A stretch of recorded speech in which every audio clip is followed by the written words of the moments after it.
We did for several years what Canadian soldiers do best. We were peacekeepers, not wimps, with guns, prepared to defend ourselves and to defend the Afghan people and the Afghan government. But in a situation where what we were doing was providing stability, where we were a presence that kept warring factions at bay, but where our primary job was to keep the peace rather than to hunt people down and kill them. And our soldiers do this remarkably well because they've been trained not as killing machines, but as thinking men and women who go in and can mediate and be strong at the same time. It's a skill that the United States Armed Forces does not have. It's something that we bring to the international security table that is unique and invaluable. And as someone from a Muslim background and Arabic background as well, let me tell you what I think of the white man's superiority and the thinking and mentality of the saving of the world. This is exactly what they did during the First and Second World War to the Middle East and to Africa. And what were the results? Not only slicing up the countries, the areas, but also causing endless death of thousands and thousands and thousands to millions of people, whether in Africa or in the Middle East. And all this was done under the pretense that, the British colonialism attitude at the time, and the French later on, and now we have the US, is to help those people know how to govern yourself. We have to remember the problem in Afghanistan, it's a part of our own making. When those Taliban and fanatics were fighting the Soviet, we were praising them and treating them like heroes. And we were aiding them with money, with logistics, with a weapon, and we were singing their praise. When Muslims like me were saying, this is wrong, because this is a clear intervention in a country to be divided into sectarian line and to be divided based on interest. I think the training that the Canadian troops get is somewhat different than what the U.S. troops go. Somebody mentioned racism. And as far as I really feel strongly about this. I'm a Marine Corps veteran, and the training that they got in boot camp, it was pure and simple racism. Kill, kill, kill. Kill those gooks. They said again and again, we didn't kill people, we killed gooks. Then who are we kidding here? Ourselves. Because we have to remember, we are not better than the Afghanis, or the Iraqis, or the Palestinians, and they are quite capable of deciding for themselves. Thank you very much. Well, last summer, the mission changed. And the Liberal government of Paul Martin decided that it wanted to show the administration of George W. Bush that Canadians were closer friends than that. And we volunteered for the most dangerous mission in Afghanistan.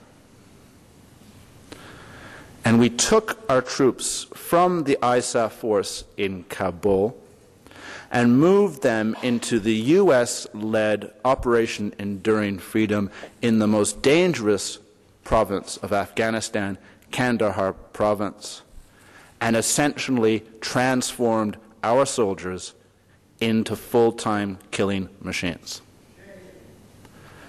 Now, we created some smoke and mirrors, something called a provincial reconstruction team, of, I think, 250 personnel, but the bulk of our forces, a full battle group, almost 2,000 men and women, is part of the counterinsurgency mission, and its job is to track down people and kill them, not negotiate with them, not mediate, but kill them. We are essentially providing additional war-fighting troops to the Pentagon. This discussion of peace negotiations in Afghanistan by saying that it sounded very familiar to the sort of negotiations talk that was going on around the time of the Vietnam War, that the alternative posed to the troops out now, or the out now position that was the dominant position of the anti-war movement at that time, the alternative position, the reasonable position, the rational position put forward was for negotiated settlements, for peace talks between the occupying or the warring sides in the Vietnam War, basically dominated by the United States, and of course that fell apart. The same thing I see for the discussion about how to withdraw slowly with a reasonable time frame, and these sorts of also reasonable, rational discussion is very similar to the line being put forward against the troops out now position in the United States around Iraq for an exit strategy. And I don't see any difference between these positions of Vietnam and today, or of Iraq and Afghanistan. Just as there's no difference between Kandahar and Kabul. It might be seen as a sort of a modest proposal approach to say that Canada should send troops to Baghdad, not to Fallujah. Kabul and Kandahar are in the same country. It's all part of the same mission. And I want to echo what some people brought up before, that this is not a matter of Americanization of Canadian foreign policy. Last year, and I know that members of Parliament know this well, there was a new defense document released, the first one in 20 years since the White Paper on Defense. And in this document, called The Responsibility to Protect, is laid out that Canada's foreign policy has to be directed at breaking Canada out of its middle power status because of the rise of giants on the horizon and increasing competition between powerful countries. Canada is undergoing its own empire building project in Afghanistan out of a recognition of the need to compete with other powerful countries around the world. This foreign policy is militarized and has always been militarized. I think that what is unfortunate to see right now and through this last period is that the real opposition in Canada is not to be found in Parliament. It's to be found on the ground. Now, I have some problems with this. I have problems with the gradual, or actually not so gradual, Americanization of my Canadian forces. I have problems with the fact that we've been transferring detainees to the custody of a country that has a now evident record of systemic torture. I have problems with the fact that Canadian soldiers are relying upon American fighter planes for air cover when we know that American planes are sometimes destroying entire villages with little regard for the safety of civilians. I have serious problems with the fact that we're not doing what we're best at in the large and diverse country of Afghanistan, which is the traditional peacekeeping, mediating role that we have been doing so well in Kabul. And so I have to say that as a Canadian, I was pleased, I was reassured, I was given great hope by the fact that this country's unofficial leading opposition party, the NDP, with its 29 caucus members, has taken such an effective and principled and pragmatic position in the House of Commons these last few months. First, that the NDP is unified because the caucus all voted together. Well, the caucus may have been unified, but the supporters are not. Okay. Second, the notion that the NDP opened the debate on Afghanistan, that does disservice to the grassroots movements that have been involved in this issue for quite some time.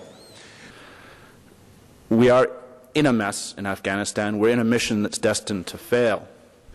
And so the instinctive response is, let's get out. Let's bring our young women and men home before more of them die. But there are other factors that have to be considered too. One is that we do have allies, not just the United States. So an abrupt withdrawal might endanger German or Dutch or Danish soldiers. Okay, I'll just finish here. The Prodi government in Italy recently announced that it's pulling out 400 troops from Afghanistan, and we should be doing the same thing.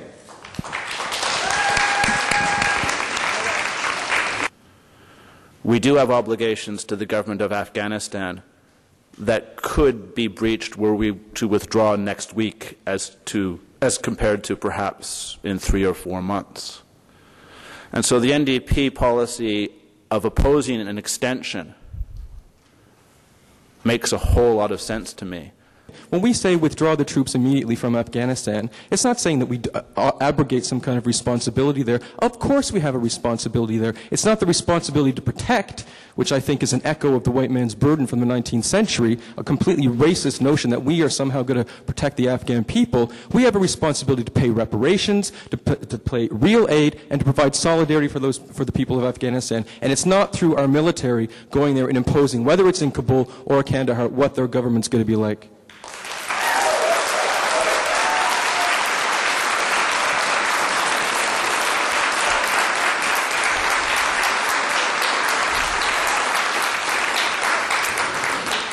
And now the policy, as I understand it, is that the NDP is saying we should withdraw as soon as is feasible without causing danger or disruption to the other countries of NATO.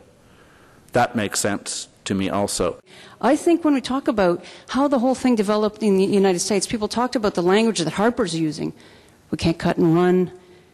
We're not supporting our troops. Well, the other debate that's happening in the U.S. and that the government threw at people who are calling for withdraw our troops from Iraq, they're saying you can't leave or it will be chaos, it will be civil war and so on. And I think we're facing that same argument, and our peace movement is now having to deal with the same challenges that the U.S. anti-war movement has dealt with, the same arguments. We can't withdraw our troops, it'll be chaos, we have a responsibility to stay. The military is not the answer to this.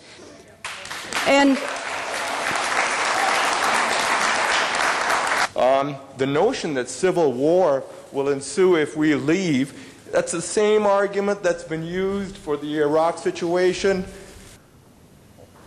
I have to say also that the NDP position of unity in caucus was striking to me, because there are people like Alexa who have very many constituents who are members of the Canadian Forces or closely tied to the Canadian Forces.